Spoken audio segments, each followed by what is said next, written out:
Oh ja, das ist gut, woran es ist. Ja, jetzt müsste es gehen. Okay, dann. Wir sind bei Genau, ich bin ja gleich schon ja.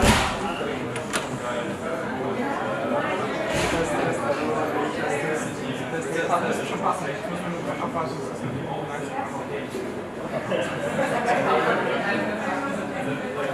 Oh ja, wir sind live. Weißt du, dass wir jetzt auch noch mit einer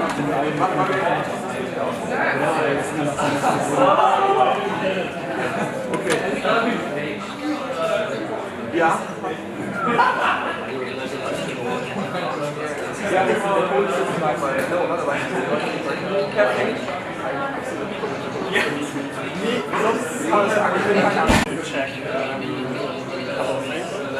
Du bist ein Traum. Das ist gleich laut. Also, ich gebe mal das auf.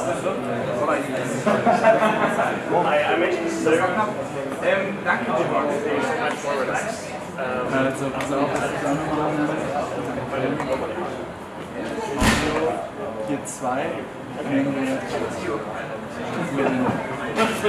Woher kommt das Audio vom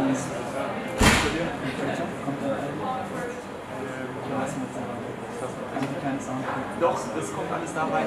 Ah, smart. Ja, stimmt. Perfekt. Du musst jetzt nachher mal gucken, ob es ja, das ist ein bisschen zu laut. Ja, ja, ich kann es eigentlich sowohl daran als auch daran ja machen. Ja,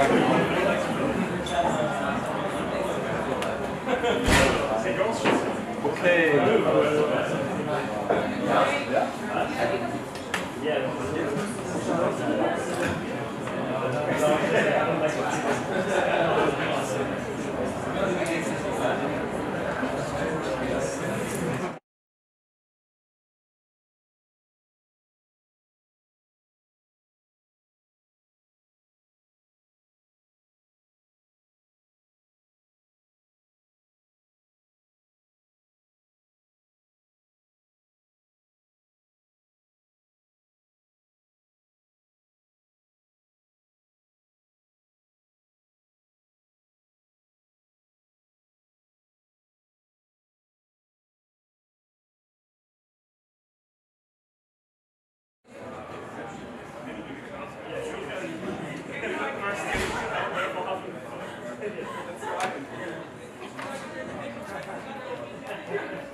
Oder so.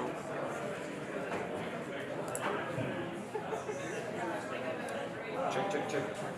Alex, das ist 1, 2, 2.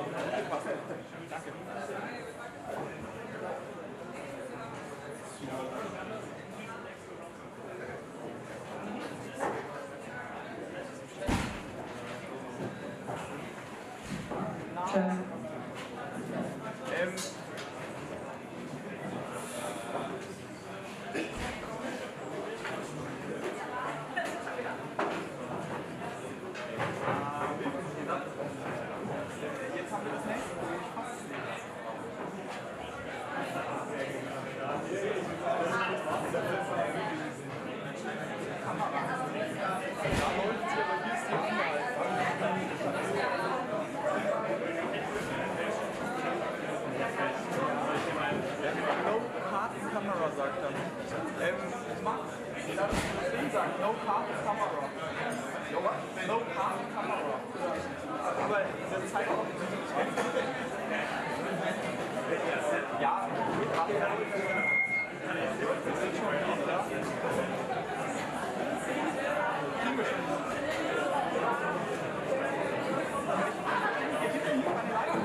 Record gedrückt hast.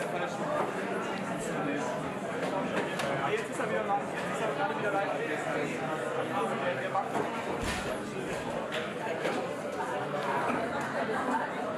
Das ist das Link oder die Linke.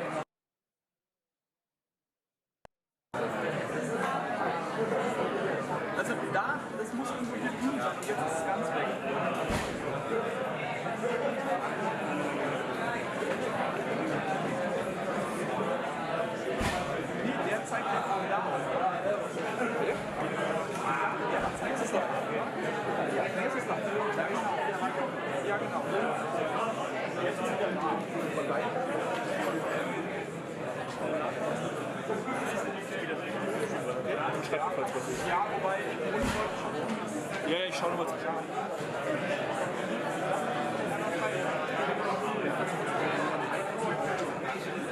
das Problem ist, jemand der gar nichts macht. Sollte das machen, ist das so? Kann das wieder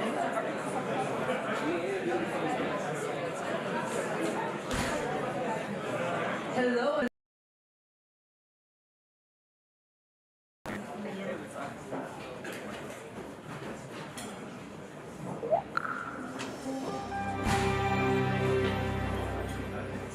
Hello and welcome to this semester's NPD Design Fair.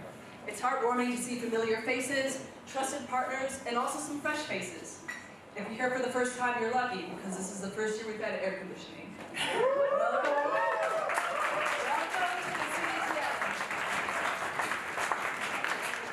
So maybe quick show of hands, how are you feeling temperature-wise? Put up your hand if it's good. Okay, perfect. Alright, so the CDTM offers an honors degree in technology management and is supported by both Ludwig-Universities TUM and LMU. And every semester we can welcome 25 outstanding students with interdisciplinary backgrounds who set off to become the innovators of tomorrow. And tonight, after 12 weeks of hard work, our students share the product they have been developing during our second core course, Managing Product Development. For this semester's MPD Design Fair, we have 5 interesting and different industry partners who approached us with 5 unique challenges. Each industry partner was matched with a team of students from different backgrounds and with complementary competencies. And together, they went on a journey to innovate. We are very thankful to our partners who guided the teams along the way with their experience and vision.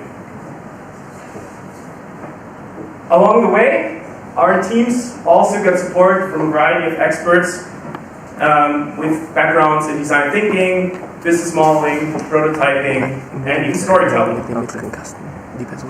But MPD is all about solving problems. And in order to solve problems, you first need to empathize with your users. After exploring, iterating, and correcting, all teams found a problem or solve it. Next, it's time to ideate. For most teams, this meant having more than 50 ideas and narrowing them down to one. And after choosing to go for one direction, teams developed a product concept for their idea. And then the most important phase starts. Testing, iterating, and testing again, until the prototype evolves into a product vision. And tonight, we're proud to present you with these 5 product pitches. After every pitch, you will have the chance to ask questions for 5 minutes, and if you don't get to ask all the questions, don't worry. The teams will be ready to welcome you outside after the design fair at the booths, where you can have a couple more drinks, some food, and get in touch with the teams. Alright, so we don't want to keep you waiting any longer. We will welcome the first team, Team Pico. Pico is committed to making your next mountain trip more sustainable and fun. Let's learn how they do it.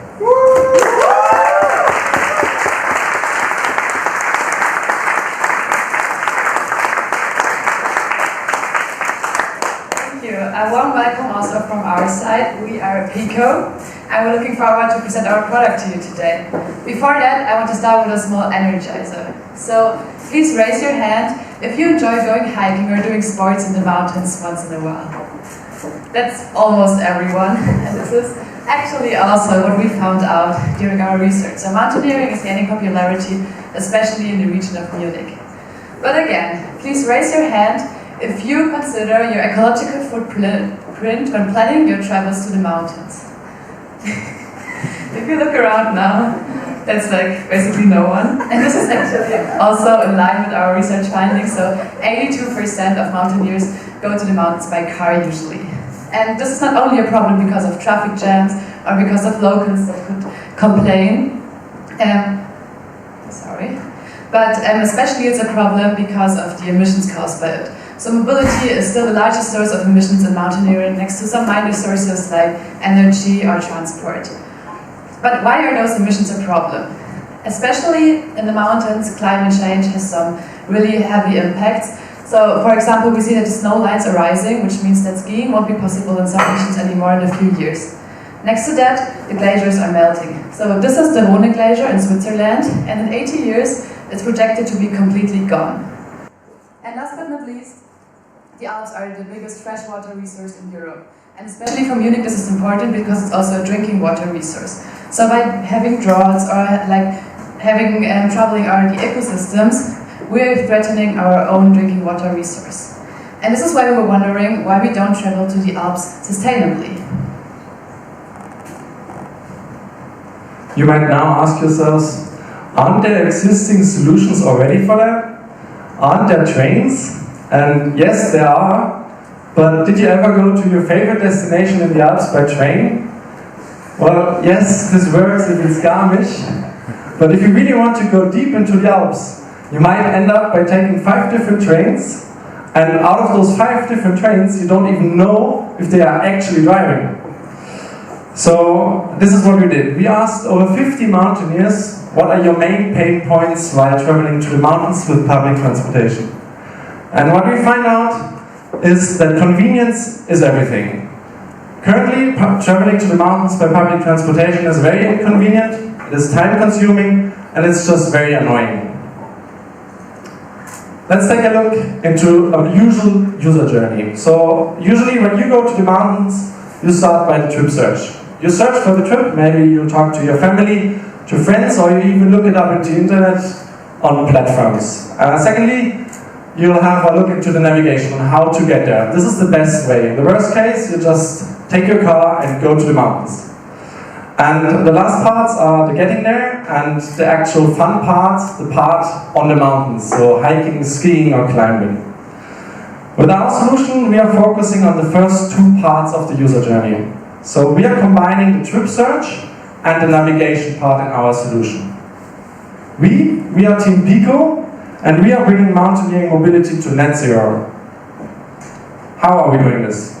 First, we'll have a very intuitive and easy to use filtering system. So when you will see our filtering system, you will immediately know how to use it and how to get your favorite destination out of our system. Secondly, I mentioned it already, we are combining the navigation part with the trip search part. And lastly, we are a very convenient to use platform, and we implemented several features to have a holistic overview of all possible solutions.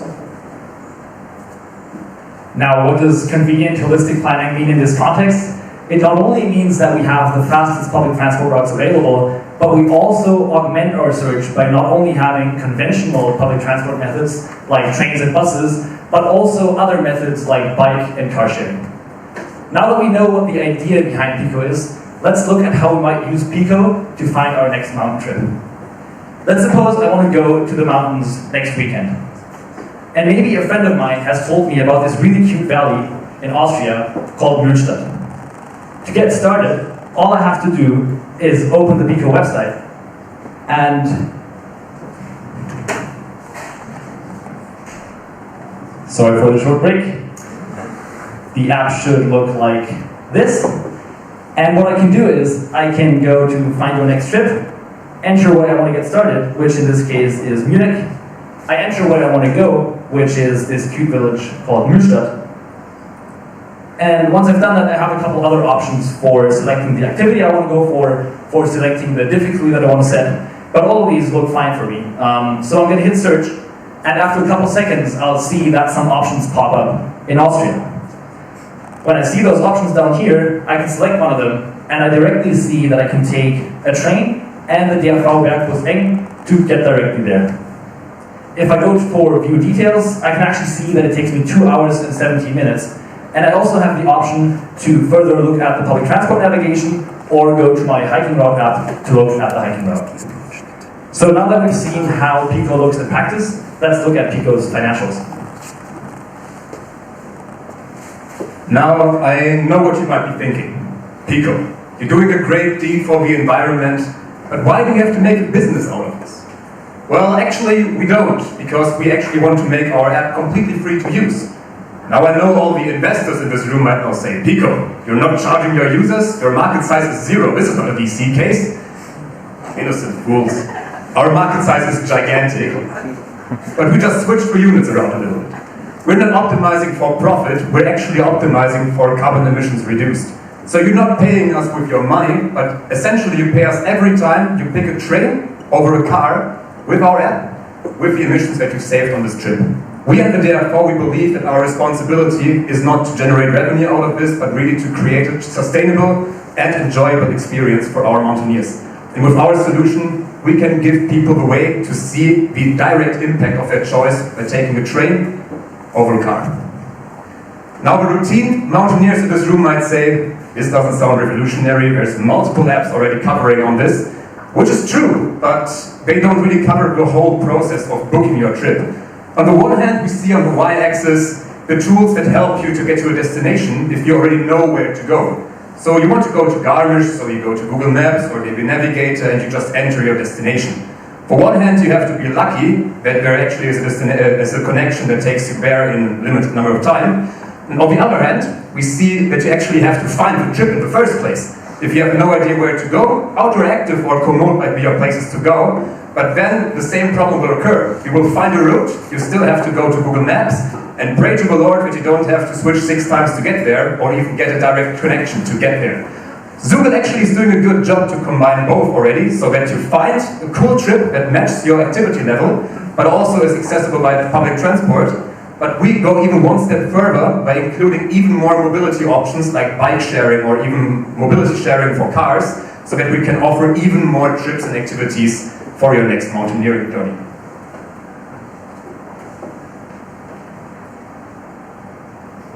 Thank you. As you've seen, our prototype is already functional and running, but it's a question for us, how do we continue from this point onwards? So we can take our prototype and actually launch this with our first initial users, which makes sense to do with the DR4 members as our first early adopters. So we'll test it with them, we'll test our features, we will collect feedback, and we'll improve on the features that we currently have in the app. If we notice that the product is stable, the operations are stable, then we can do an even further launch to the Bavarian Alps or the entire Alpine region, and then afterwards, if everything runs smoothly, we can consider how we can make this process, this booking, even more convenient for you and even more enjoyable. So one thing that we could do is we could include a ticketing system so that you don't even have to switch your apps anymore to plan and book the entire trip. On the other hand, we could include a rewarding system so that by showing the public transport ticket at your destination, you might get discounts for an ice cream at your local place.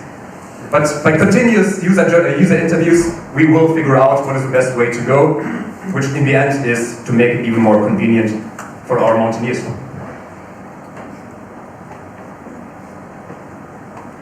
These faces probably are the best faces that you can find to solve this problem. I could tell you about our cool, diverse background in engineering and business, which is probably what all startups are supposed to do, but what the hell does that even mean? But actually, if you replace my clicker for a second, it's not that we're just business people or engineers, we're actually the people that build a product for themselves. We're passionate hikers, bikers, skiers, climbers, and we're actually actively using our own app already to find trips for our next weekend. We built something that we truly enjoy, so that we believe that all these mountaineers that we've seen in this room at the beginning of the presentation also might enjoy finding the next trip on. So with that, see you on the mountains, and we're up to take your questions.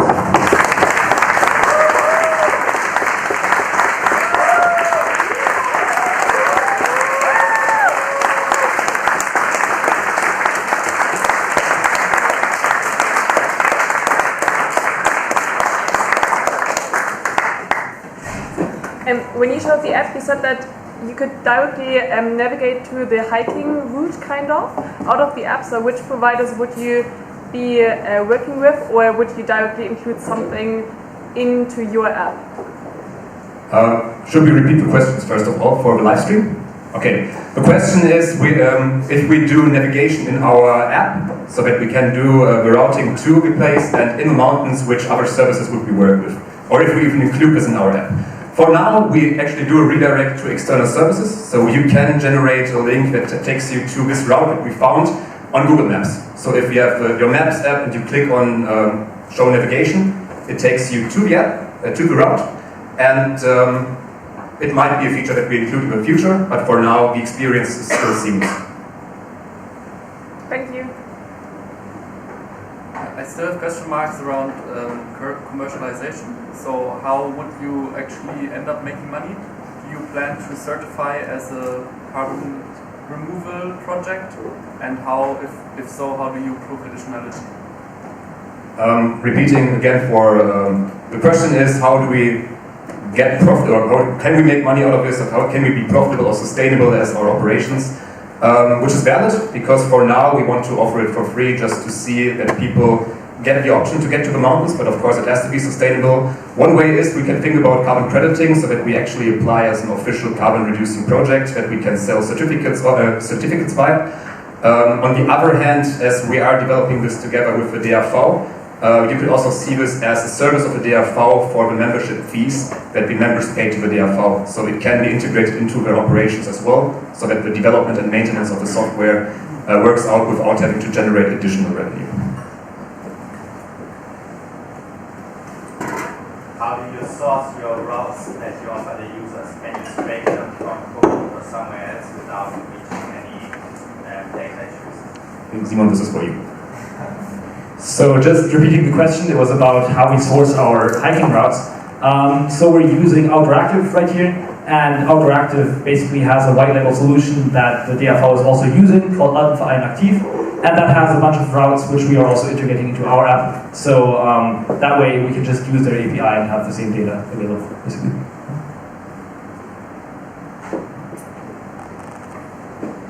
You said, quote, convenience is everything, and still you rely on many external services. Why should a mountaineer, hiker, biker choose Pico over looking for these products themselves?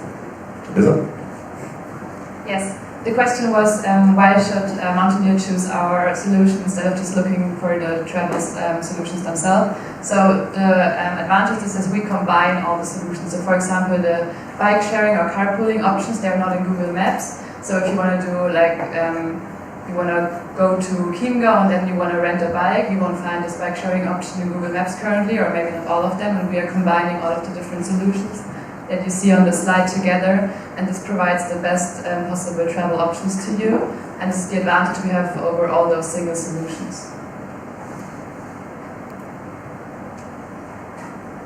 Have you thought about implementing the ride-share option on it?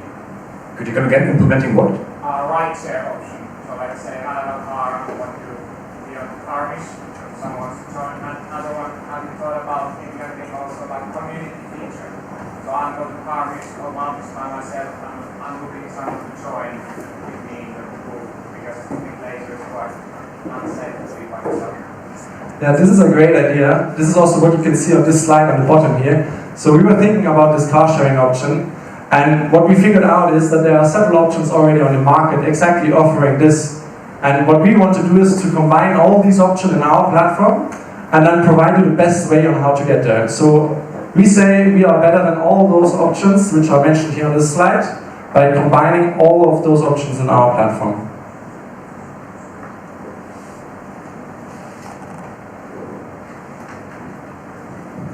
More questions? All right. Thank you. There is no more questions.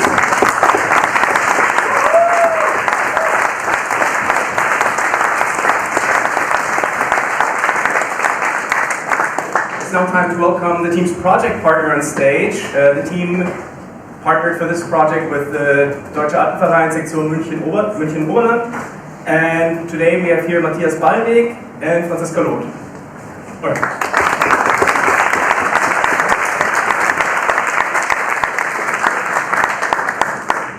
Great, thank you very much, Team Pico. It was a pleasure and an honor to have you work on this exciting challenge. It was just now again fun to see how much passion you've put into that, and the problem is so relevant. It couldn't be more relevant, and it actually will have an impact that is way beyond the impact of the direct travels into the mountains. We currently have 600,000 cars in Munich, and for at least 200,000 of those, the single reasons for people to own that car is because they want to use it to travel into the mountains at the weekends. But if Pico and solutions like Pico make it obsolete because it's finally convenient to get into the mountains without your own car, we'll also see these cars disappear from the city. We'll also, with it, the excuse to take it from Monday to Friday. Like, so you're solving way more problems than you even positioned today. Wonderful work, was great to see that, and we'll definitely explore all kinds of options to make this part of the Alpenverein offering. So let's sit together and think how can we make that a standard offering of the Alpenverein. It's an enormous power we could have there to scale, right? 180,000 people just in Munich are members. Hopefully many of you do, and it's clearly our mission to bring these kinds of solutions to the people. So thank you again, fantastic work, and let's see how we get that scaled.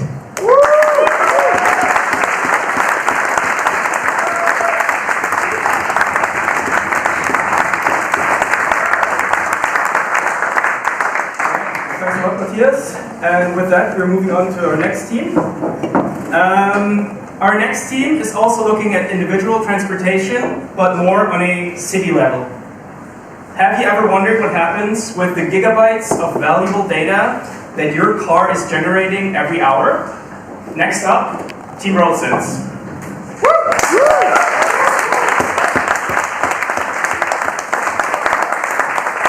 Okay. Thank you for the warm welcome. Hi, everyone. Let's focus on traffic. Traffic is annoying and frustrating. And yes, this one at CDTM on Marstrasse, just around the corner, is especially frustrating. While this picture might look like the everyday situation, there are many problems which are affecting not only us individuals, but also the economy and the environment. Now I ask you to take a moment and think about this number. 1,680,000,000 hours are spent in traffic jams every year in Germany. Well, and I'm sorry to tell you, but also you, the average person in this room, will spend around 1 year of your beautiful life sitting in traffic jams. Well, you might ask, aren't there people working on this issue already? And yes, indeed. There are many professionals who are dedicating themselves to this issue daily. However, to tell the truth, is that their work with data is slow and painful.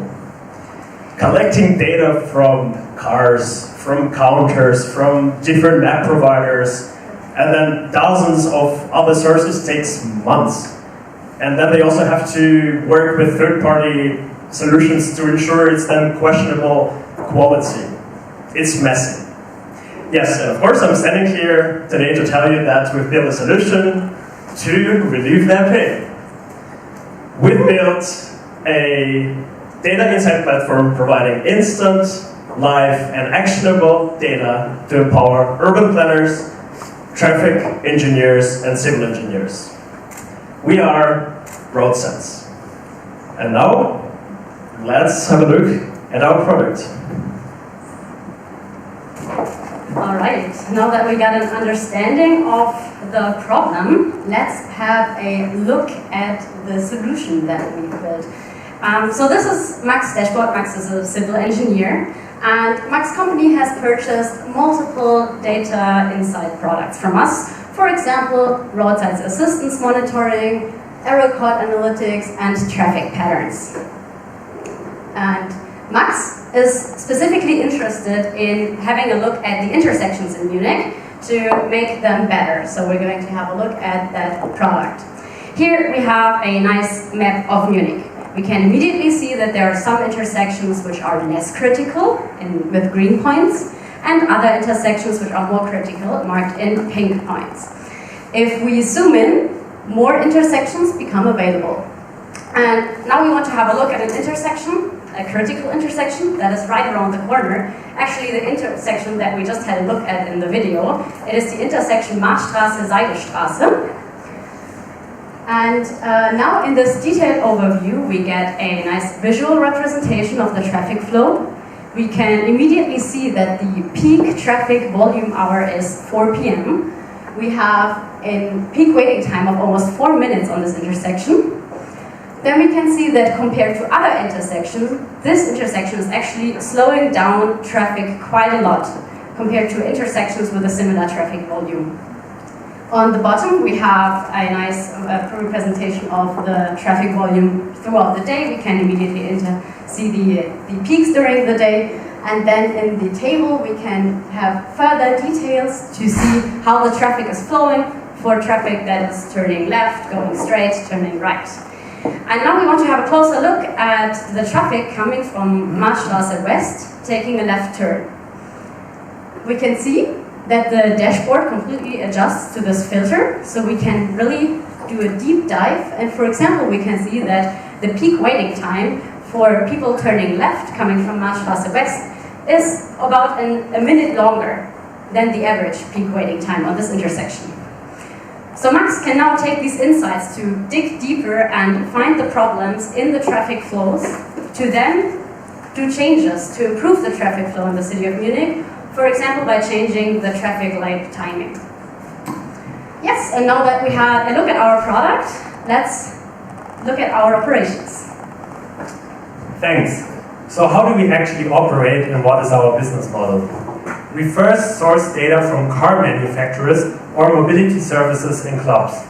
In a second step, we then incorporate that data into our data insights platform where we aggregate, clean and anonymize that data. Lastly, we then sell the data in a pseudonymized fashion to our partners who mainly are project partners like municipal institutions or consultancies, for example. Our insights are available through our platform and our API. We operate on a subscription-based model split into two parts. The first part is the account subscription, where we charge per package of insight per month, and this is 550 euro. The second part is the data. Depending on the amount of data you source your insights from, we charge a fee starting from 3 cents per vehicle data. Now let's have a look at the competitive landscape. While other competitors mainly focus on big data, which we also have, they don't have a raw. They mostly have a raw data format, which is not very actionable to get your insights from. This is where RoadSense comes in. You don't have to be a data scientist in order to get the insights you're looking for. We provide an aggregated manner of data, so you can really focus on getting the insights you're looking for.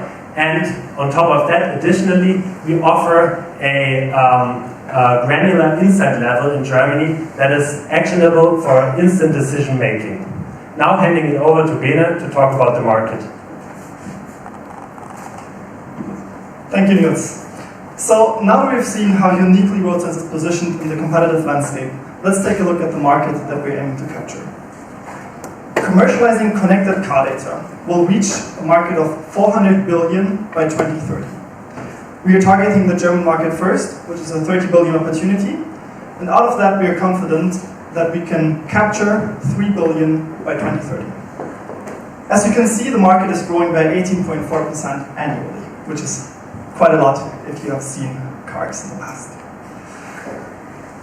What is the roadmap? How will we get there?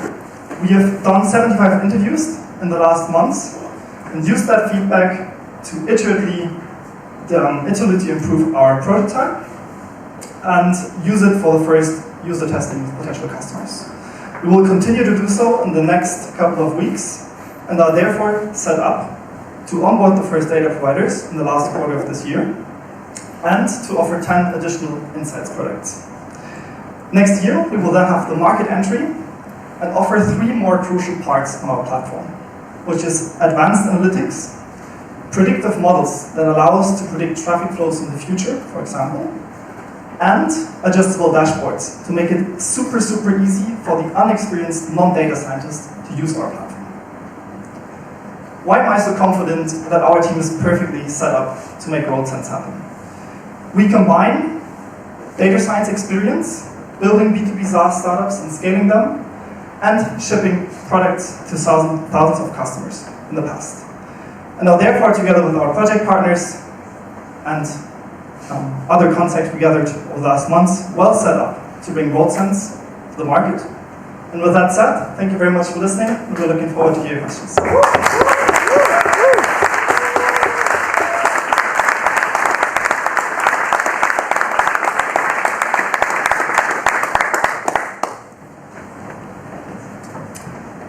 First one was right in the back there. Yes, sir. So you said you source the data, for example, from car manufacturers and also from road clubs. Where is the data collected? In which format where does it come? And yeah, what exactly is the data there? And also how expensive is it to source it? Okay, so the main question was for the live stream, where we actually get the data from, where is the exact data source, and also how expensive it might be to gather the data. Okay, so it's different depending on where we source it from. So the example with the ADAC, where you saw the logo on the slide, which is also our project partner, they have dongles that they put into cars and they send the data over the internet. It's basically the dongle that you would also plug in when you go to a repair shop.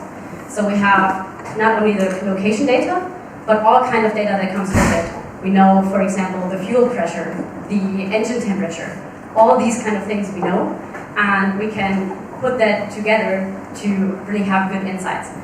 On the other side, for example, BMW, they do collect that data anyways. If you have a somewhat modern car, your car collects that data and sends it to BMW whether you want it or not. And BMW can use that data for themselves, or they can share it. They usually do not share it with individual users yet, but you can buy that data from BMW. Depending also on what you want, you can buy just specific kind of data, or you can buy all sorts of parameters that they have from the cars. And basically every car manufacturer has that data from the cars, and you can buy it. Perfect. Next question. We're doing the white shirt.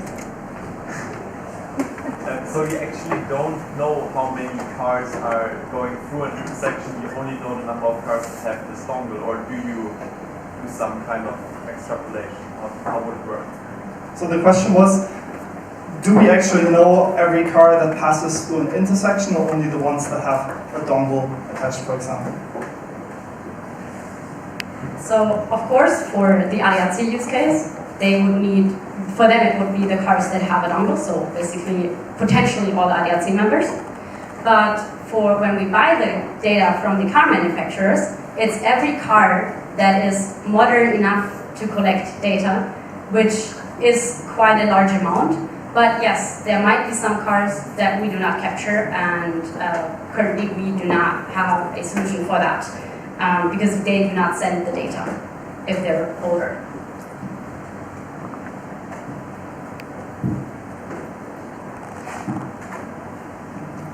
You're the black hair.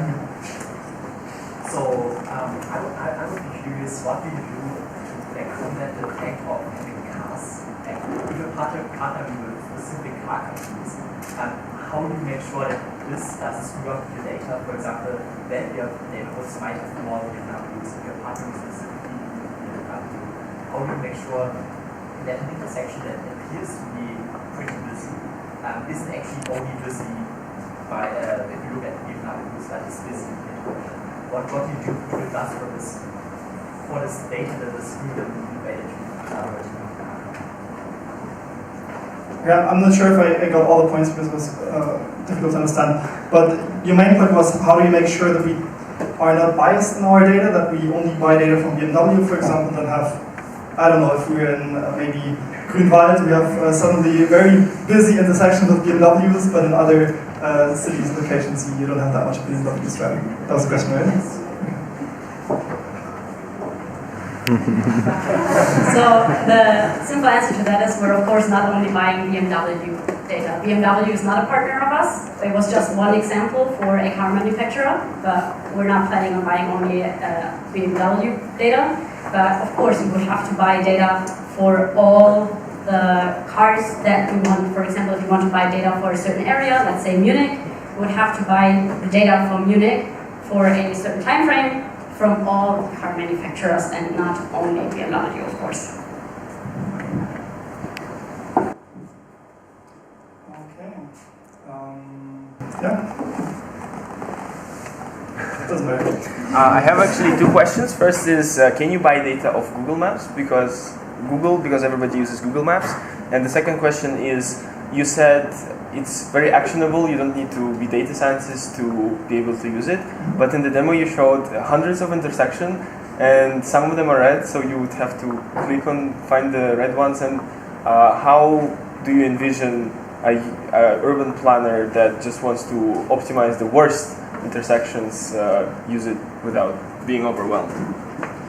So I think straight away answer the first question about buying data from Google directly. As far as I know, that is not possible. Google does not sell location data. The second question was about, can you quickly say it again? Yeah, the second question is, the demo you showed, there is so many different intersections. Yeah, so the second question was, how do we actually make sure that it is easily usable and do not require the customer to click on every intersection and check it, but rather do it in a faster and easier way. In the end, you will have some sort of more options to also filter for certain intersections, maybe have a list. At the end of the day, it's just making the dashboard as easily usable as possible and do not any coding parts, for example. But as you have seen, you can also just buy the API access and then you have all the capabilities to really, really filter and nail down. And that's why I said adjustable dashboards earlier. You want to have the dashboards adjustable if they're more specific use cases and make them adjustable in a way that even a non-data scientist can adjust the dashboard easily, like you also use a Windows computer without being a computer scientist, which was not always the case in the past. Okay, unfortunately we have to cut the questions here because it's time to introduce our project partner. ADAC is Europe's largest automobile association. The ADAC is the largest club in Germany with about 21 million members. So we're very happy to welcome Inza Gebeken and Vanessa Trukor to the stage, who accompanied the team over the last 12 weeks.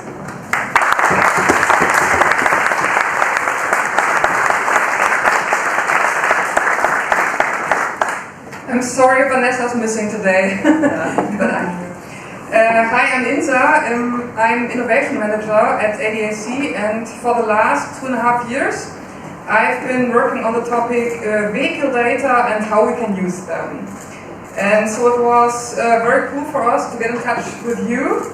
First of all, a very, very big thank you from our side, from the whole team, Smart Connect team, to Alena, Niels, Dima and Bene. We really enjoyed working with you, and our biggest learning was we've been working on this topic for a lot of years at the ADAC, and it was so cool to see your fresh and really not biased external view on our topic and our challenges. Now we will definitely check on the detailed documentation you will provide us with and decide which parts we can integrate in the overall project. The project ADAC Smart Connect, the proof of concept we've been working on, will be completed in September, and at the moment we are patiently waiting for a strategic management decision how the ADAC will work with the vehicle data in the future. But we keep our fingers crossed that we will be able to work on an MVP phase from October on.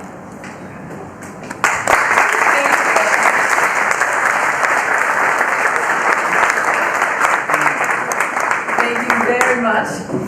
So the next team will introduce Might Tug at Your Heartstrings. From improving education for children to safeguarding our environment, NGOs are tirelessly working on creating a better future.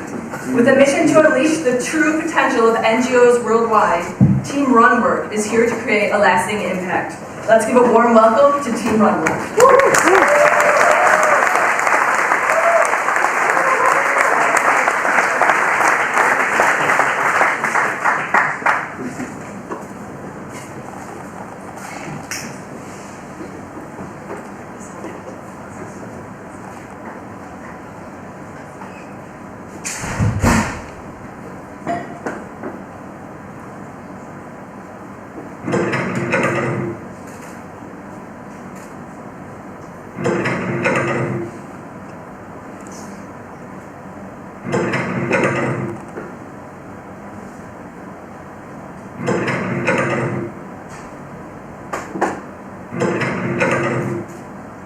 NGOs work tirelessly around the clock, around the world.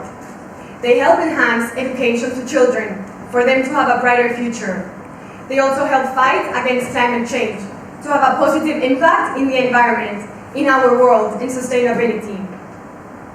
However, these impacts are hindered by their inefficiencies. And these concerns are what we tackle. We are RunWork, and we help NGOs run a better world.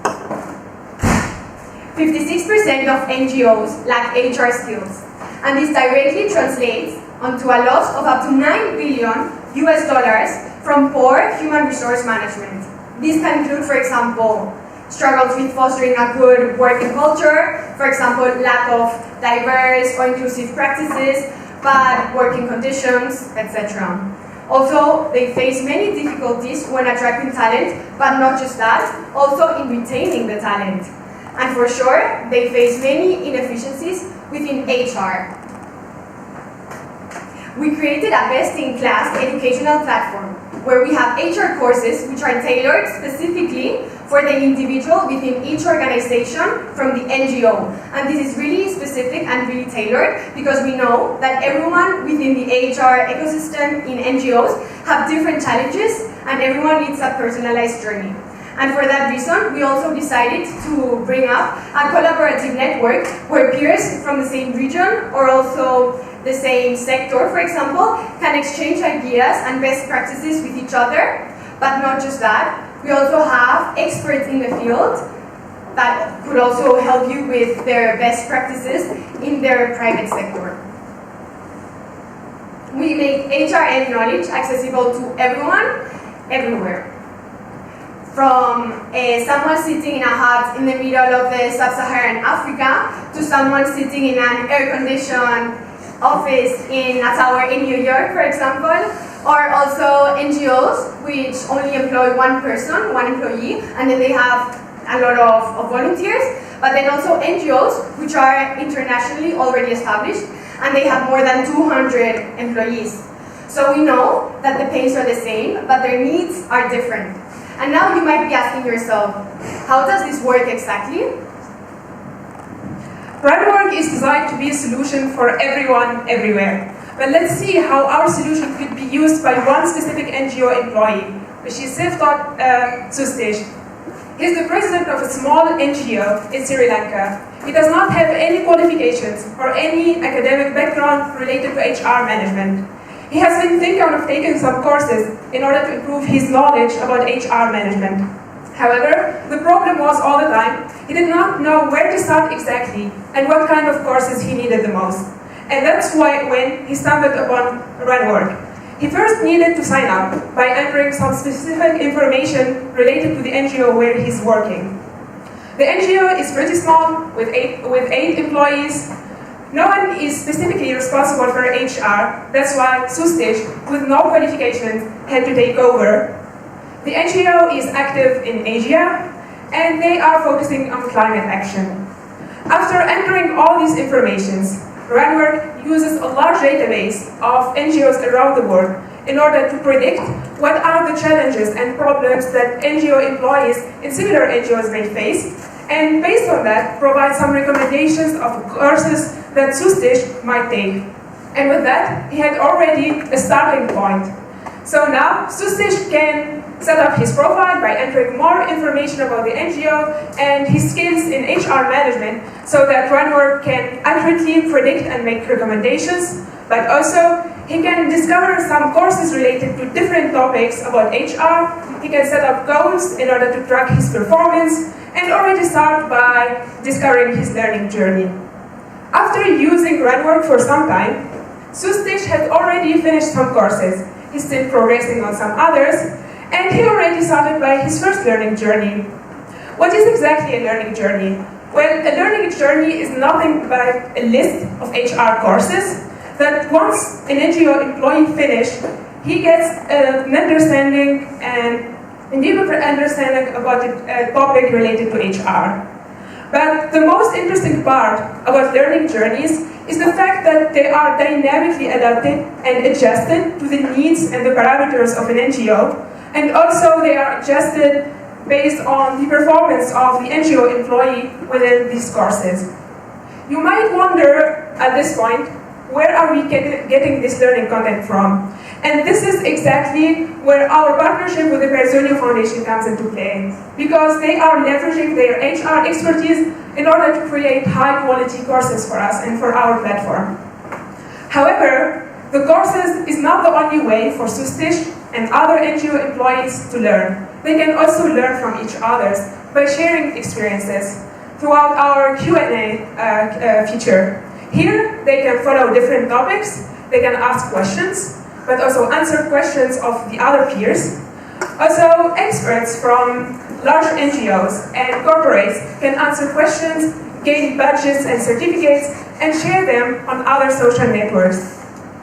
And with that, we make sure that HR knowledge from different sources, not only the theoretical courses, but also the real-world experiences, is shared and provided to NGO employees around the globe.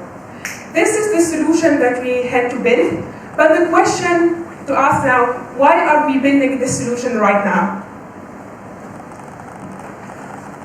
What we've seen throughout our research is that NGO activity around the globe is pretty much on the rise. There is an average amount of doubling in NGO spending in the past 2 decades for NGOs. This means that their activity around the world has been increasing very much, and so did the number of NGOs. Right now we count around 10 million NGOs active in different sectors in different countries.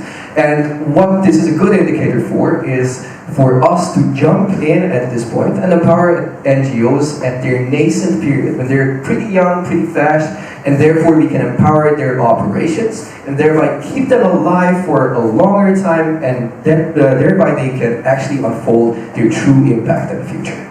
Now we want to empower NGOs, and we measure the impact that we have on them in the societal return we create by that. Like we said, roughly $8.7 billion are getting lost annually, which is all the donations and foundation money that NGOs lose between the cracks because they have human resource inefficiencies. Now we want to minimize this.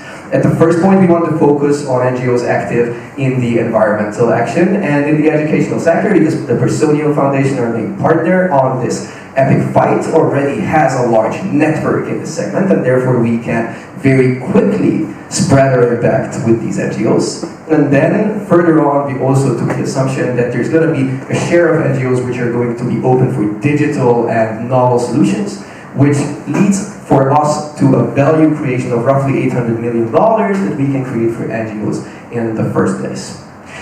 We can position ourselves in very interesting ways in the competitive landscape around this topic. On the one hand, we do have a couple learning and educational platforms which are not focusing at all on NGOs. What we have discovered is NGOs have very specific and very unique needs. They are covered by a couple NGO networks and educational platforms. They are, however, rather focusing on the things that NGOs actually do, how they can best do, for instance, ocean cleanup, how they can best give out books to children, but they are not focusing on the backbone of every organization, which is the operational things. Now this is why RunWork positions itself here in a very unique spot in comparison to all these other players, and I would not call them competitors. Much rather, I would regard them, and they could regard us, as a missing puzzle piece in this entire equation. This is because we want to tackle this challenge in 3 different stages. We do not want to make money with RunWork. We are fully backed by the Personio Foundation because our main goal, the main value that we create, is actually empowering the impact of NGOs and thereby allocating the potential funds of NGOs better. We want to focus on, like I said, educational and environmental NGOs at the first stage. However, in the second stage, we want to partner up with other NGO networks and with other potential foundations to thereby boost and bring our potential help to other NGOs around the world. In a potential third stage, we then want to focus on international NGOs, like for instance the Red Cross or Doctors Without Borders. We're very much in need of the hyper-local knowledge that we can provide, and thereby we could equally imagine a paid version for them to cover further costs and for widening our educational offerings to other operational knowledge.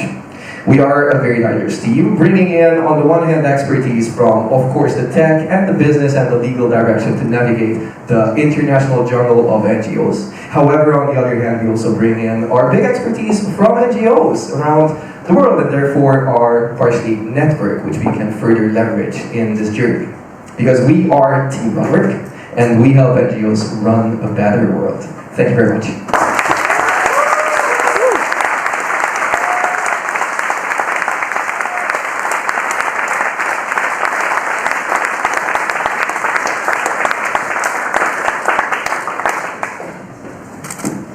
Now that the beauty shots are done, ladies and gentlemen, we are open for questions. Yes, please. So it's quite an easy question. Who will design those specific extra courses for NGO organizations or for your company? Thank you very much. So the question is about content. Who is designing the courses that we offer on our platform? Now, in the first stage, this is going to happen with the Personio Foundation. The Personio Foundation is the non-profit branch of Personio, and they are already having HR expertise. On the other hand, Personio is equally creating a couple courses focused on SMEs around the world, and they will provide us in a joint effort the NGO HR knowledge. Thank you. Gentlemen? How does RunWork determine what an NGO needs, and can the NGO see what RunWork thinks he needs to work on, he or she needs to work on, and adjust it in any way in the course on the platform? So the question was, how does RunWork define exactly what are the needs of an NGO, and how are the recommendations made? And for that, we are collaborating with Personio Foundation, and they already made a study where they asked a large network of NGOs about their challenges and what are the courses that they might need. And based on that, we extracted different parameters that are specific to the NGO, like the size, how many employees they have, how many HR employees they have, their focus area, or the country where they are active, and based on that, we can already kind of see the similarities between the NGOs, predict and recommend what are like kind of courses that are similar between the NGOs. Yeah. Follow-up questions. That's can an NGO define specific needs like that you might not have seen in the program? Yeah, of course. So the question was, how does an NGO can an NGO like specify their needs or adapt like the courses? Of course, we are just making recommendations. We are just tailoring and giving a starting point for NGOs so that they start and know how to acquire knowledge related to HR. But for sure, we have a search a button there, so they can search through the knowledge, see what they need the most, and accordingly also we can adjust our learning journeys. So think of it like if someone is searching for a lot of content regarding marketing, then we know that this employee or this user might require some knowledge related to marketing. And even if we did not see that at the beginning, then we are able to dynamically adjust and adapt the learning journey of this user according to their search and according to their interests and needs. What is in it for Personio? Why is Personio helping innovation? So the question was, why is Personio helping us? Technically, our project partner is Personio Foundation, but we're of course also using the resources from Personio. And what they get is that we are partnering with Personio Foundation for them to give us the access to all of the HR knowledge that they have. And of course, in the bigger sphere, we are helping society, we are helping people, we are helping the environment. So I think we strongly believe that there's a lot in for Personio, and also for everyone here. Maybe over there? So RunWork is available for all over the world, right? So in which language courses will be available for the users? Thank you for the question. The question is in which language we are providing courses, because with RunWork we want to create an impact around the world. This is a very good question. The video courses are going to be provided by Personio Foundation in English language, as they are providing also courses already. However, on the other hand, any written information as well as captions we can easily translate these days via state-of-the-art translation software into virtually any language that people might desire, which is a very, very strong tool that we can leverage these days. All right. Before you cut us off, if you have more questions, we have a booth outside, so we will be waiting for you in the booth, okay? So we are expecting everyone here to come to our booth.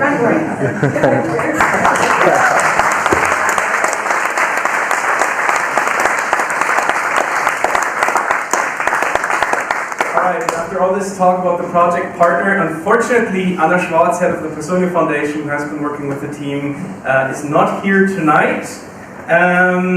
However, she has left us a video message, and we're going to play that.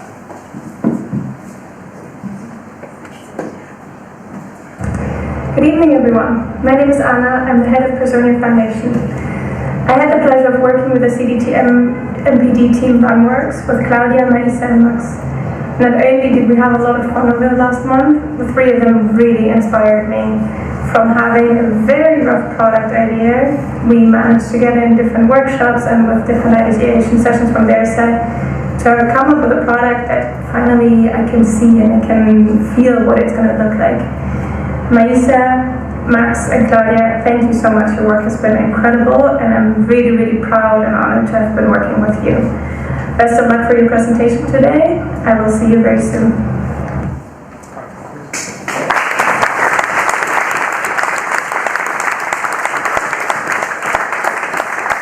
And with that, we're off to a break. We are having a 10-minute break and we'll see you back here in... I guess that's probably the only way how you're supposed to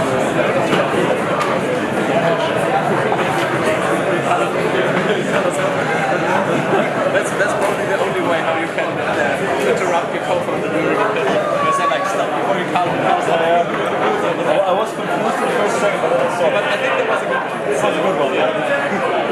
Wow. That was strong. I like it.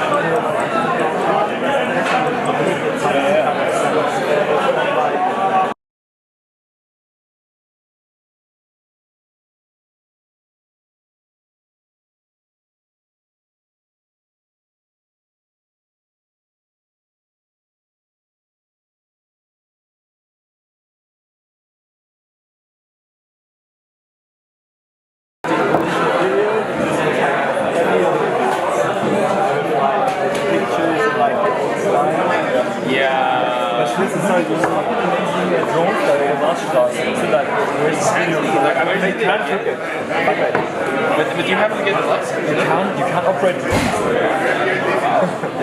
I don't know. It's a stock for this problem. This is like sure, the Marschstraße is stock for the sea. CDTM home here.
food and drinks after the next two presentations.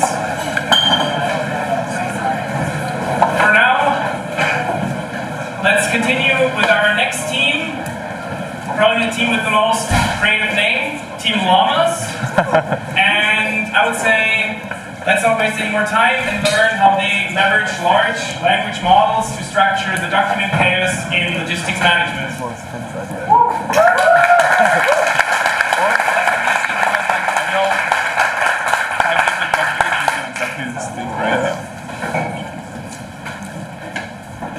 Time.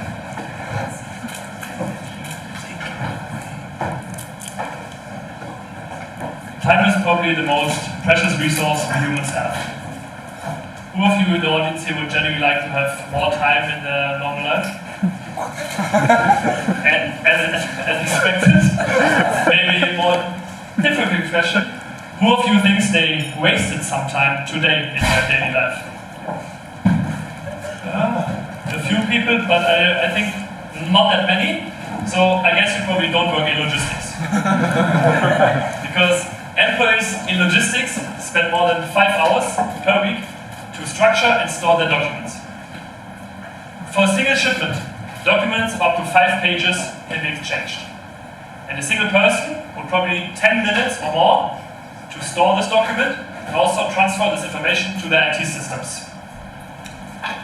But to be honest, this doesn't really sound like a new problem, especially not in Germany. So why not? There's one thing.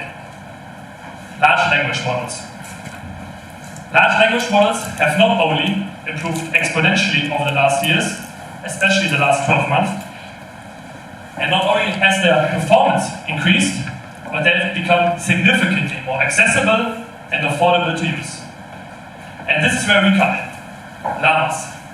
We leverage large language models to structure the document chaos in logistics management.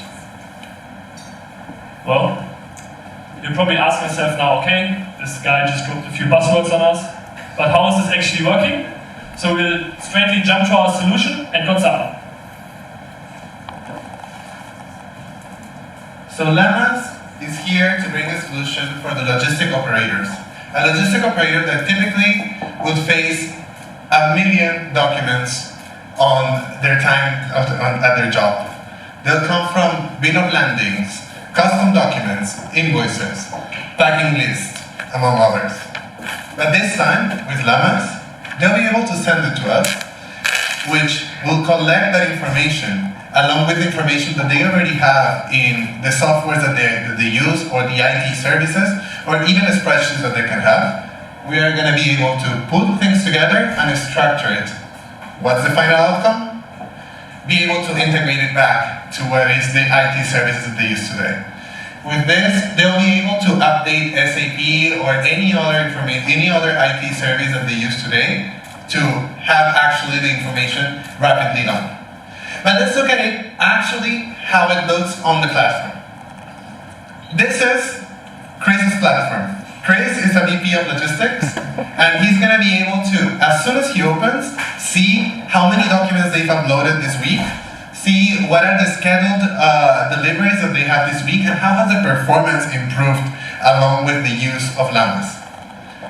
Once they decide that they need to upload a document, they receive a new one, they will click on Upload Document and see this upload component.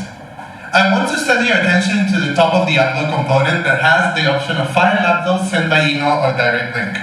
Most of the time, people don't like to download documents and then upload it again. So why do that? Most of the time you receive them in your inbox, you can just forward it here. Or if you just have them on a drive, you can just put the link and that will be uploaded. But let's do in this case a typical upload. They will select a file, just a typical process. They will be going through, opening, and then as they upload, they'll decide whether they are uploading a document for a new shipment or updating existing shipment, and they'll have the option to put an order ID whether they need it or not. It is important to bear in mind that the large language models of our system will be able to detect the order ID from the document if it already exists and not, and do that action if necessary. We just want to bring some of human contact into this equation. Once they decide that they want to submit, I want you guys to see the magic. The document will start getting scanned, collecting the document, collecting the information and showing you where it's going specifically. From the provider information to the specific order ID to every single aspect that they need to and categorize it on the proper way. At the end, the user will be able to confirm whether all the information has been collected properly. They'll be able to see what are the products and how it has been integrated depending on the items that they're inside. And in the end, they will just have to click send to databases, and that will be the end of it. Now, you might be thinking, is this really working? Let's show what's under the hood. Leon, show us the magic. Thank you, Gonzalo. Here's the magic. First, we'll process our upload document using OCR. That's optical character recognition, or just simpler, we just extract the raw text. Then we combine this raw text with additional information, for example, the additional data fields that are needed to extract our relevant information. Then we feed all of that in a large language model, in our case GPT 3.5 Turbo by OpenAI, and see that the model accurately produces our wanted results. The model will produce this in JSON format because we specified this way. That means we can just use it in our platform or in other downstream applications, for example, exporting that to the different IT systems. Maybe one important detail, the platform and also the OCRs running on our own servers and the large language model is accessed through Microsoft Azure. That means all of the data will stay in Europe. That's the reason we stay GDPR compliant, which is very important in Germany. Now let's get to real business with Finn. Thank you, Leon. This is a huge problem. Billions of logistics documents are processed by hand manually by someone having to copy-paste information from their document into their IT system every year. And this is not only super frustrating for the person who has to do it, for the person working in logistics operations or the logistics manager, but it's also a very widespread problem. For instance, 30 billion documents are generated annually in the EU for ground transport, meaning, for example, truck transport or by rails. 2 billion of those are shared between small and medium-sized companies for ground transport in Germany. And we aim to target, of those 2 billion, 10% as our initial market share, as our initial market segment that we go for, meaning 200 million documents that we want to save from manual copy-paste, from manual data entry. And not only in document numbers, this is a huge market, but also in numbers of, in money terms, in monetary terms. 3 billion euros annually, to be exact, in the EU. And coming to our competitors now, actually our most significant competitor is none of these software solutions that you see on the slide. Our most significant competitor is this, manual data entry. Through our customer interviews, we found out that 95% of the companies that we talk to in the logistics space, they don't use any of these solutions. They don't use any fancy software or any document data extraction software. They just use manual data entry because it's the only thing that works. Softwares are not good enough yet. They lack 2 components mainly. First one is they lack data extraction quality, so the data you extract is just not as good as manual data entry. And the second thing is they're too difficult to use, meaning, for example, you have setup times, you have to train your own models, maybe you have to define some data schemas, and even more significant, they're difficult to use because you have to integrate with existing software solutions. For example, a logistics manager might use his IT solution or his warehouse management software or his transport management software. And into these solutions you have to integrate as a software solution to be used by these logistics managers. Because they don't want to change the way they're working today, they want to implement any solution into their existing workflows. And this is of course what we do as Llamas. Looking at our pricing now, we have 3 different pricing models. The 2 first ones you see here right now. We have a basic pricing model for any company, for any team that might want to try out our solution, that maybe come from manual data entry and want to test if this thing really works, if this thing makes sense. and these might over time upgrade to our premium solution. Our subscription, or like our pricing, is based on a subscription fee and also on a user-based fee. And then finally we also have an API pricing tier. For example, for our project partner TradeLink, or for companies like that, project partner TradeLink, that need more customizable solutions. As Leon already told you, we have built an initial product. Our product is working. It's extracting the information, as you saw. We've built this product with TradeLink. We've also got a lot of interest from other companies in the sector, also a lot of interest from TradeLink's customers, for instance. We focused on the DACH market. We're trying to build trust by being the GDPR-compliant solution, as Leon mentioned. A lot of other competitors are focused on the US market. They're not GDPR-compliant, not in line with EU regulations. We're also looking to expand our product by integrating more softwares, more logistics softwares that our customers are already using to make the whole experience nicer for them. And then finally, we're expecting to, at some point later on, expand into adjacent geographic markets, for example, the UK or France. We are a world-class team of experts in product design, machine learning, sales, and software engineering. We are Llamas, and we're here to eliminate the need for manual data entry in logistics. Thank you for your attention.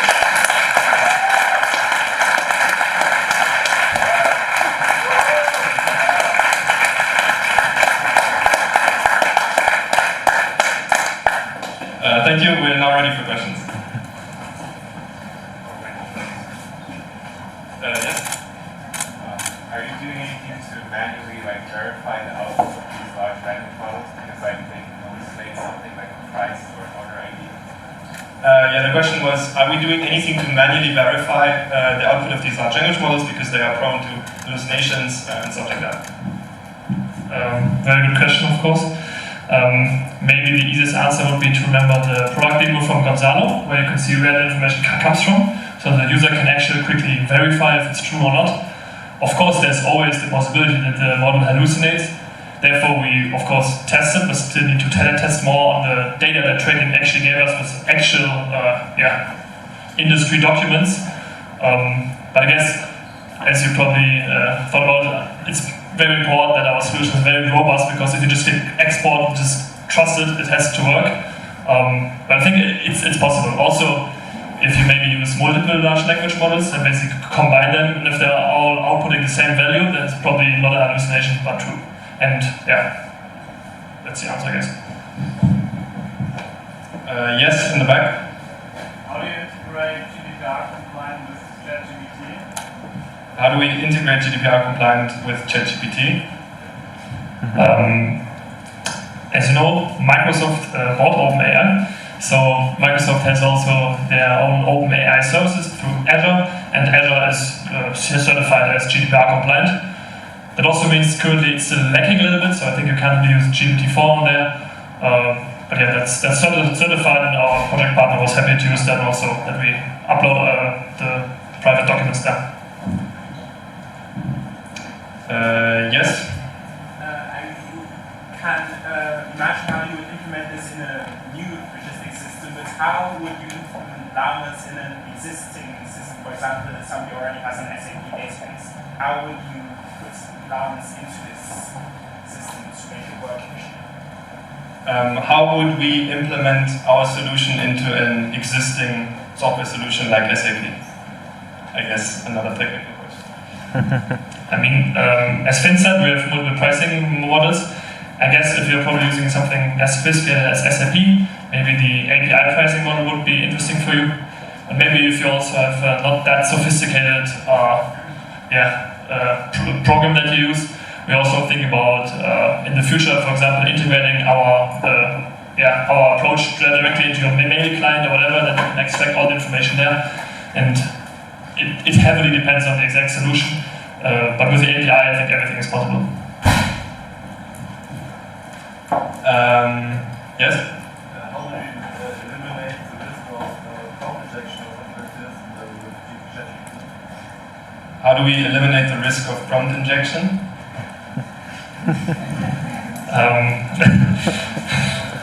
It's of course always a problem. But I think, their customers uploading their own documents, so if they're uploading their own prompt injection, it's kind of their problem, I guess.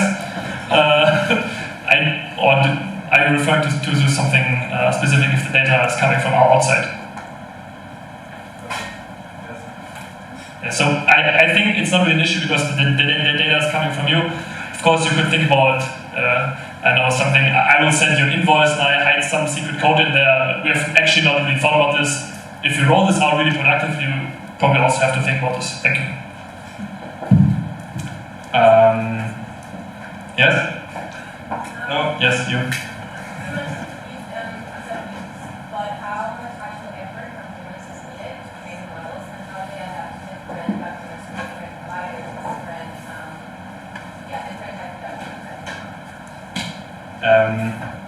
Can you repeat?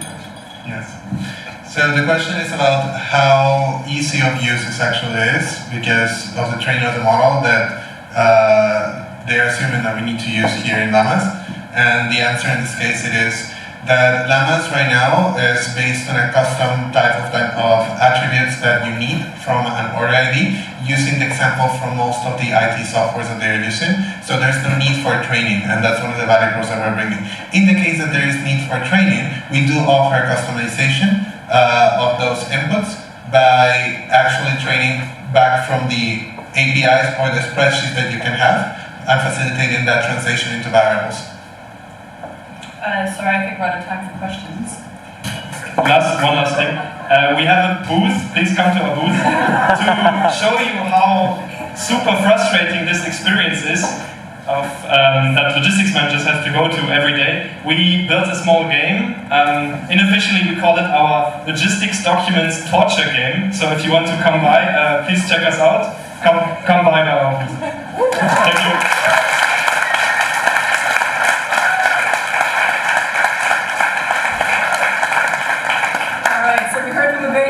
Team. Now we're looking from their project partner, which is another CDTM success story, TradeLink. We're very happy to welcome TradeLink's head of product, Daniel Kapler, here tonight.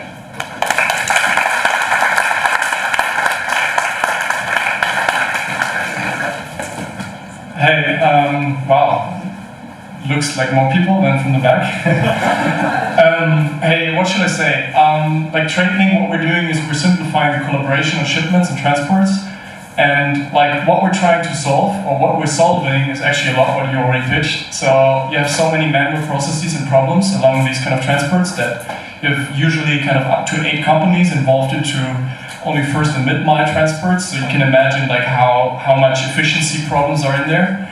And what we kind of started with was with the question of like how can we use this kind of gain of the technology throughout the last year, or half a year actually. I think during December everyone was surprised like with how fast it kind of went. And yeah, I mean, an incredible result. So the question was, how can we use it for our users with the manual processes, a lot of emails that are going out. Even though we are providing a public API, the reality is that especially the long tail companies or suppliers, they still kind of have all these manual processes and you will never get them integrated. That's the fact. So I think going forward, we will A, build on the solution here, and B, we can also imagine of kind of combining this to analyze attachments and emails, and then automating this whole process of collaboration that you don't need them on your platform, but you can kind of automate it without the user even recognizing that they kind of helped to simplify the process. And incredible job, and I look also forward to the next kind of sessions we have together.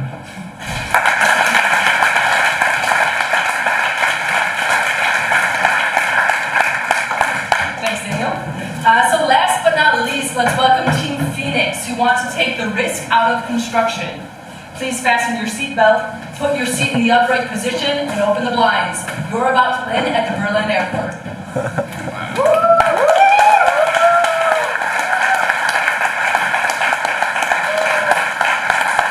Welcome to Berlin Airport. Probably the best example to show what can go wrong in construction.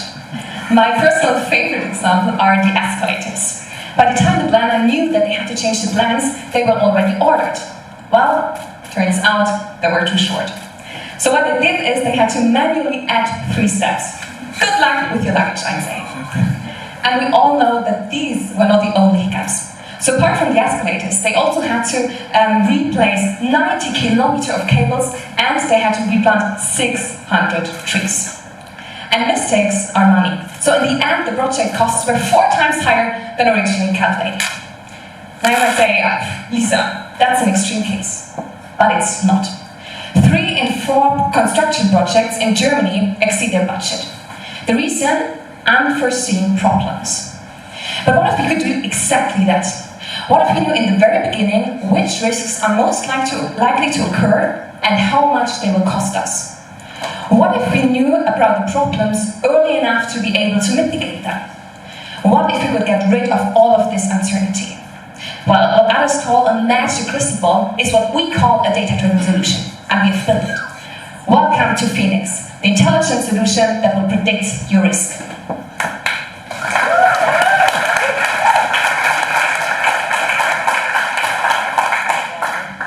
Now you might wonder what risk management looks like right now.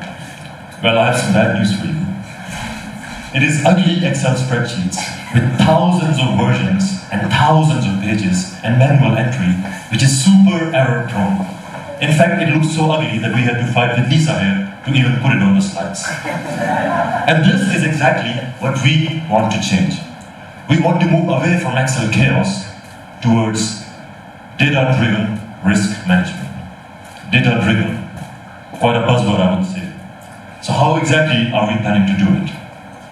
Well, first, we understand that not all risks are created equal. So we integrate within your cost controlling software and get the most relevant costs for your project by comparing it to comparable projects in our database. Secondly, planning is half of the journey. So we help you plan more accurate buffers based on the risks that we have identified in the very first stage. And finally, we tell you exactly when, if, and how these risks will materialize during the course of your project. The construction industry is highly uncertain. There are dozens of stakeholders, hundreds of Excel spreadsheets flying around, and in this uncertain environment, we offer you certainty. We give you tailored recommendations. Our database is so extensive that it does not matter how specific your project is, we can provide you the relevant costs for your project. You're trying to build another airport? We got you covered. Trying to build a logistics center? Good news, we got you covered. We are planning to leverage machine learning to tell you exactly when these risks will materialize during the course of your project, because in risk management, timing is everything. And by doing all of this, we make your life as a project manager in the construction industry easy by backing your strategic decisions with data.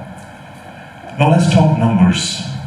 As I already mentioned in the first stage, we help you improve the accuracy of your buffers by as much as 37%.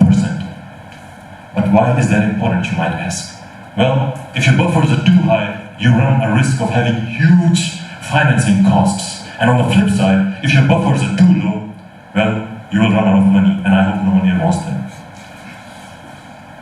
On the other side, we also target directly your financials. We promise to reduce as much as 14.8% of the cost overruns that could happen during the course of your project. Enough about the numbers, I would say. Let's head over to the magic with Timo. So let's dive into our product. We offer a truly data-driven solution. And to do that, we need the project data of our customers. To make it easy for them, we base it on integrations with existing software providers. So you can sign in with Alasco, your favorite cost controlling software. You can then choose your project. For example, we will choose Milefond 77, where the customer is building a multi-family home. We then have to confirm the data dimensions to ensure we have the comparable projects ready to base our buffers on. We confirm the data dimensions and can then choose the risk exposure we want. 78% means that we can provide you with 78% certainty you will stay within your budget with these buffers. We can then dive even deeper into the actual budget overview of your project, which is imported from your software, and we provide you with the right buffers that you need on a cost group basis. So you might be confused, what is the structure here? It is familiar for you if you come from a construction background. It's the norm DIN 276. It's quite natural for project developers. They use it throughout project lifecycle. We can now even go deeper and adapt our solution on a cost group basis. So we dive into 300 here. In our case, we are quite certain about the building of our outer walls, which are quite a cost factor, as you can see. But we have a contractor with whom we have long-lasting relations, and we can now adapt our risk exposure here. So we are quite certain, so we reduce the risk that we see here. Updating it will change the buffers automatically. This is just one part of the solution. We can also help you with mitigating certain risks and provide a nice overview for that. Risks are, of course, clustered by likelihood and by cost impact. And we are here interested in the high impact and high likelihood risks. So let's have a look. In our case, we see that unexpected ground conditions might be a big problem. For that, we provide recommendations how to also mitigate this. In our case, we've decided to do a soil test, which will help us to get rid of this risk, ensure that our project can run without any disruption. But we also want to have the big picture here. And for this, we've built a dashboard that helps you to keep everything under your control. You see all your projects, how they develop, and how we stay within your buffers. Furthermore, you have the option to report, to export a report, which is very useful towards your stakeholders, such as banks, who want to be informed about your risks. We have built a solution that's truly demanded. We'll now show you why it's also a very interesting business case.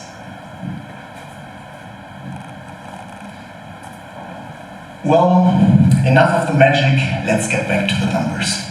There's actually a lot of companies that offer that they only charge you for the value that they generate. But when we say it, we actually mean it.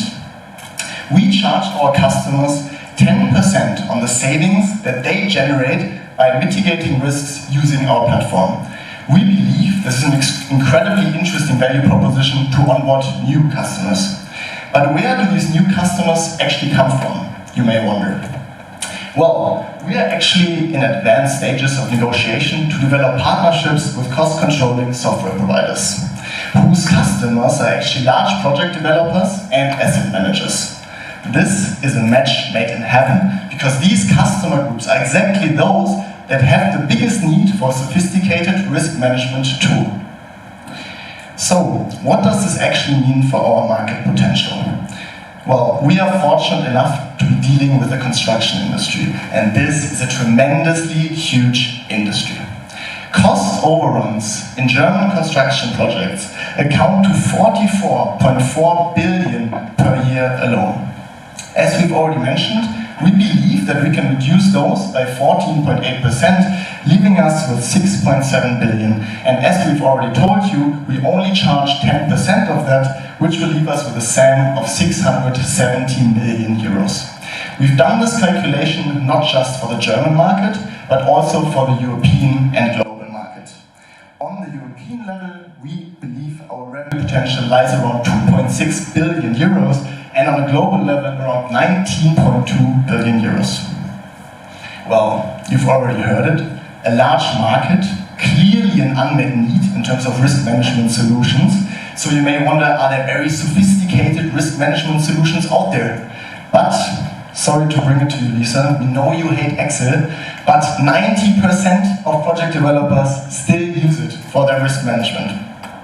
It does offer a certain flexibility, but is obviously not tailor-made for risk management. There are two further segments that we see in the market. The first being cost-controlling software providers, such as Probis or Clusa. They have an extensive database from their cost-controlling software. However, they don't know how to use that data, and they don't offer the risk management features that customers are actually demanding. Lastly, we have risk-specific solutions such as Risk NP, who are offering certain risk management features customers demand, but they do not have access access to the data and therefore cannot offer the risk analytics that we want to provide using our solution. So with Phoenix, we want to combine the strength of all those three groups into one product. We want to offer the flexibility of Excel by being a system-agnostic solution integrating with cost-controlling software providers. Through that, we have access to a large database and can offer our data analytics solution. And lastly, we want to build the risk management features that customers are actually demanding. That I hate Excel is no longer a secret. But why should all these project developers switch to our solution, and why should they now? Well, because they have to. No one can afford risk management like they do it so far. In the last year, we have seen 14% rise in material costs and more than 300% rise in buildings rates. The result? One bankruptcy after the other. So you might wonder, can we fix it? Yes, we can!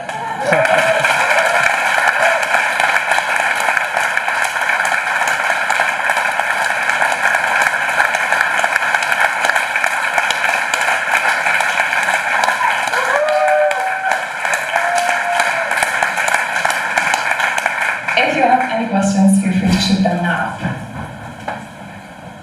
I have one question. Thanks very much for the presentation. I didn't understand. How can you charge customers for risk that didn't materialize? You don't know what that money was. So basically, as we've told you in the risk mitigation part, we can actually have, based on Nachtragsmanagement, basically we can see actually how much certain risk mitigation strategies can bring in terms of savings potential. And that basically we can then track using our software based on which risks you actually did mitigate. And that is basically a 10% of those that we will charge you. All the way there in the back. Thank you.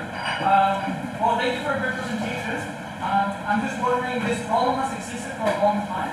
Why have there not been a lot of technical solutions that do exactly what you do? So, why now from a technical perspective? Very good question, and now I also remember to rephrase it for the stream. The question was, this problem has existed for so long, so why hasn't there been any technical solution that targets this problem so far? Sure. So basically, the technology has been there, so we're using machine learning. Okay, it got better over the years, that's true. The problem is really the data availability, and we have some exclusive partnerships which enable us to use this data. So this is really the point where people struggle to get the right data that really has the quality also to be able to make these really accurate predictions, which are necessary in our case. So it's the data availability basically. Yeah. Yes, you. What risks are you exactly targeting? So there are many risks like market fluctuations, risks in documents, risks that something wasn't planned for. So what risks are you targeting and where do your savings come from? So the question was, which risks do we actually target? And I think the second part was, where do these savings come from? Yeah, so the income and the savings risks that you can just show the numbers. From which risks do they come? So which risks are you avoiding? That's generally these numbers. Okay, so the question is, what risks do we actually target and what risks do we mitigate them to obtain these savings? So of course there are some meta-level risks like interest rate, as you mentioned it. We're not saying we can't predict interest rate, otherwise we would have done hedge fund probably, we screw it. We are focusing on some specific risks, as we mentioned in the presentation, unexpected ground conditions. There are some of these risks which naturally occur depending on the type of construction site you're on. So these are the types of risks that we target. The meta-level risks, unfortunately, we also can't solve interest rate fluctuation. Yeah.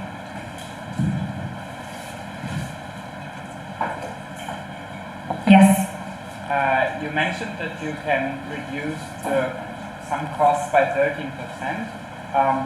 Where did the 13% come from? I think we said 14.8. Is this the number you first came? Probably, yeah. So just repeating the question for the people on the stream. The question is that we chose 14.8% as the amount of cost overruns that we think we can reduce. And the question is, where did that number come from, right? So I think on one aspect, we got the number from our interviews. So we interviewed a lot of project developers who are already working with our project partner Alaska in this case. And that is one part, but the other part is that it is, to be honest, a bit arbitrary. So it could be 10 or it could be 20%, but it's 14 point, and the exact pinpoint it comes from our interviews that we did with the project developers.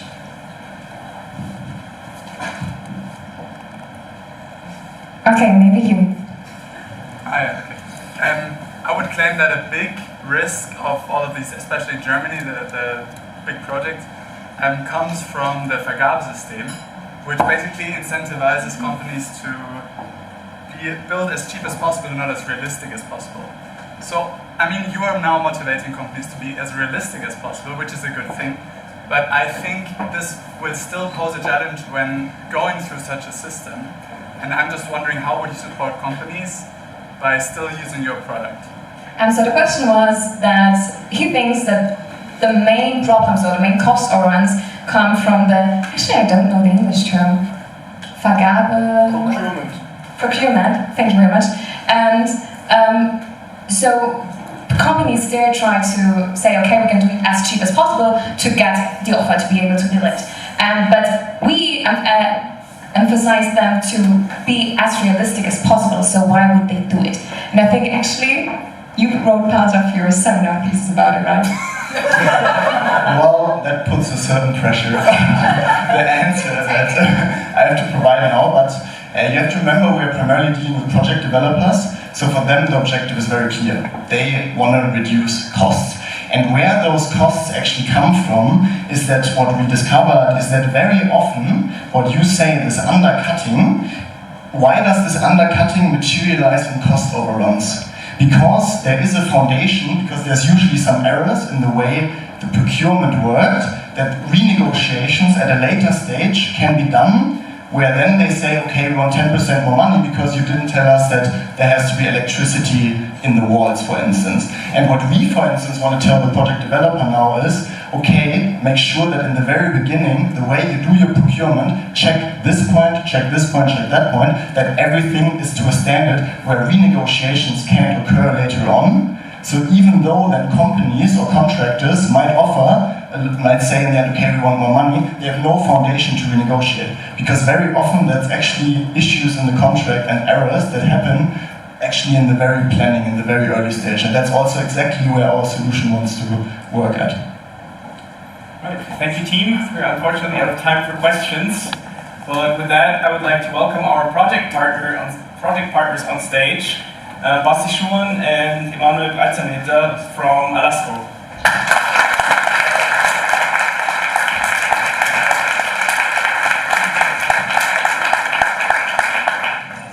So thank you very much. Job well done. I think I have to admire and really congratulate you on the speed and the easiness you dived into a complex and sometimes obscure topic like the Vergabesystem. One has to understand that. And the second thing I really admired throughout the project, how you kept mental agility in, let's go that way, we're turning the other way, to I think a great end result, because this was not what I expected would be our outcome, nor did maybe you. And if we look back, there was 3 categories I asked you to look back, collect experiences was basically my project goal. It was about impact of data, the applicability of data, and the business model. And I sent you out with a completely different idea how the impact could be, and you told me for a thing, we are thinking in the company for 5 years that we should do it, and you told us maybe no one wants that, but there's something else where it's really worthwhile. So I think you really accomplished one of MPD's goals in discovering something new. You not actually faked all the data, but it's actually really computed and really run on real data. So I think you really showed that the data is worth, and we now know into what we fixed. There's a few things you would wish for, I guess.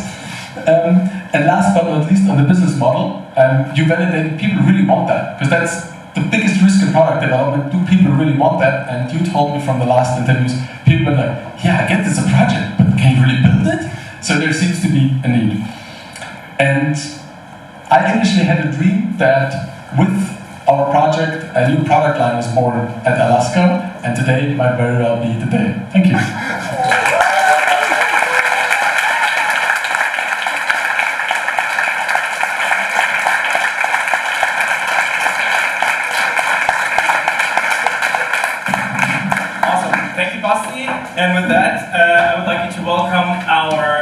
Scientific Director on stage, Professor Alexander Pescher.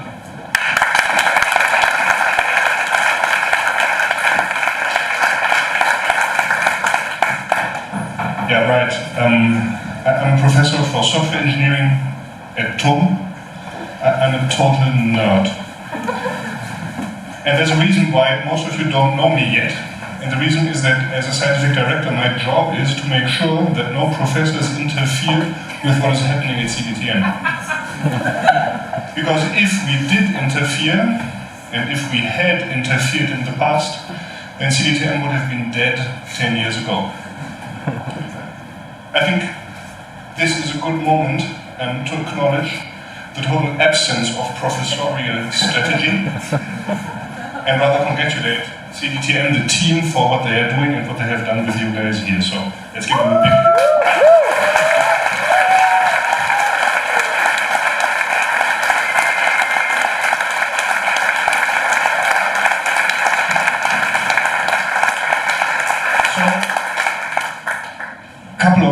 weeks ago, Franz gave me a call and asked if I could say a few words. And then in the background, I could hear the team. No! We agreed, no!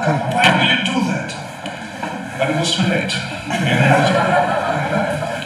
as a professor, I offered a 45-minute presentation with 60 slides. Now, ultimately, they cut me down to 3 minutes and no slides.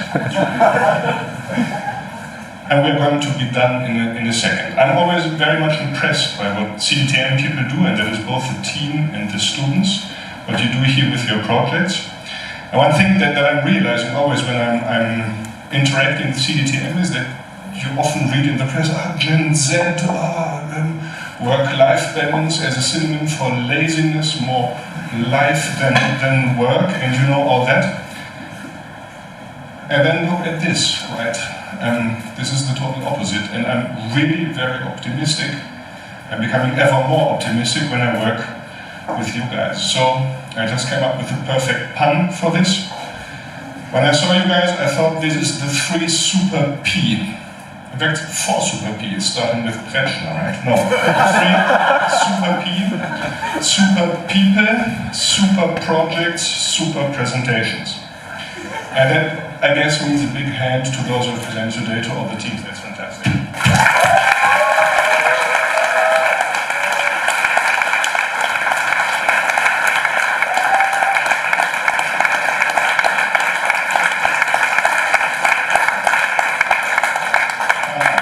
They're getting nervous, right? Because 45 minutes. Now, there's only one serious thing that I would like to mention here. And that is something that I'm confronted with almost every day. It's the distinction between output and outcome. And you guys don't know what the difference is, because fish don't know what water is. The difference is, output is what you did. Outcome is what is the result of that and what you achieved.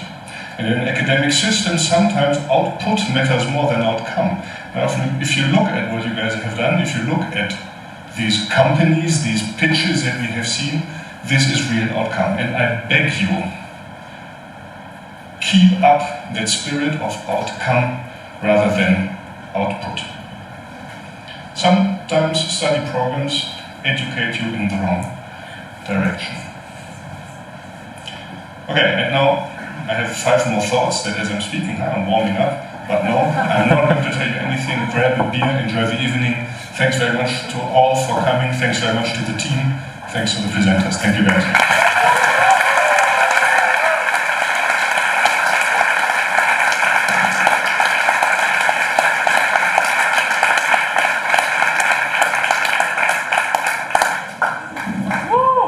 New face on stage. Just very quickly from my side. First of all, big congratulations to all the MPD teams. You did amazing today. Woo!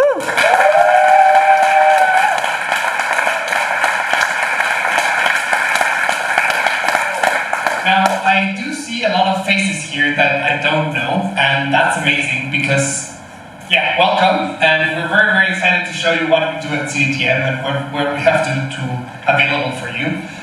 Sadly, the registration for the next CDTM batch is already over, so if you want to take the same course as these amazing students took now, you're going to have to wait.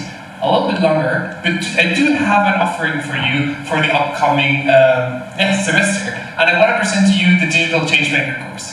The Digital Changemaker course was launched in April this year, and we already finished the first batch of this. This is the first course that CDTM is offering for students outside of the technology management program. It's a 12-week course in which we take students like you from all universities within Bavaria and offer them the opportunity to learn many of the tools and techniques that our students today employed. However, with a new twist, we're focusing on the ethical digitalization of the German SME market. And I'm super proud to present this course. We already did the first run of it. We had amazing results. We had a semester. Applications will be open sometime in September. Do scan the QR codes to see the page where you will find much more information. And I'm super happy to provide you more information also outside the subject. Thank you very much, and back to you.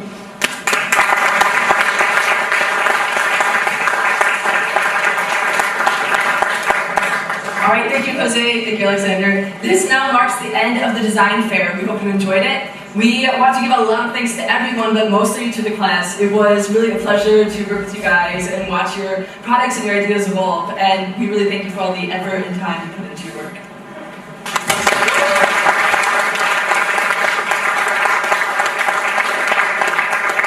We also want to thank our project partners who supported the teams throughout the last 13 weeks.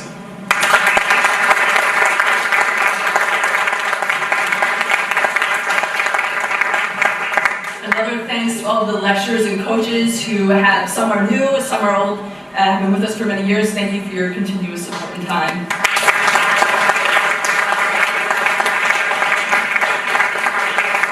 We also want to thank all our helpers, whether it's current students or alumni, who made this evening possible. And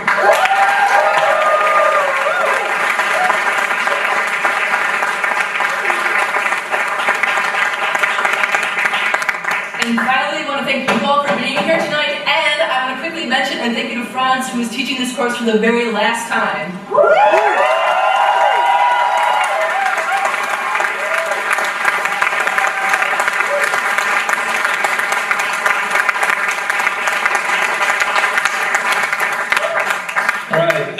That's it from our side. We hope to see you outside at the booths, and I would like the teams to stay here for a bit longer so we can take a nice final picture. Thank you very much for being with us tonight.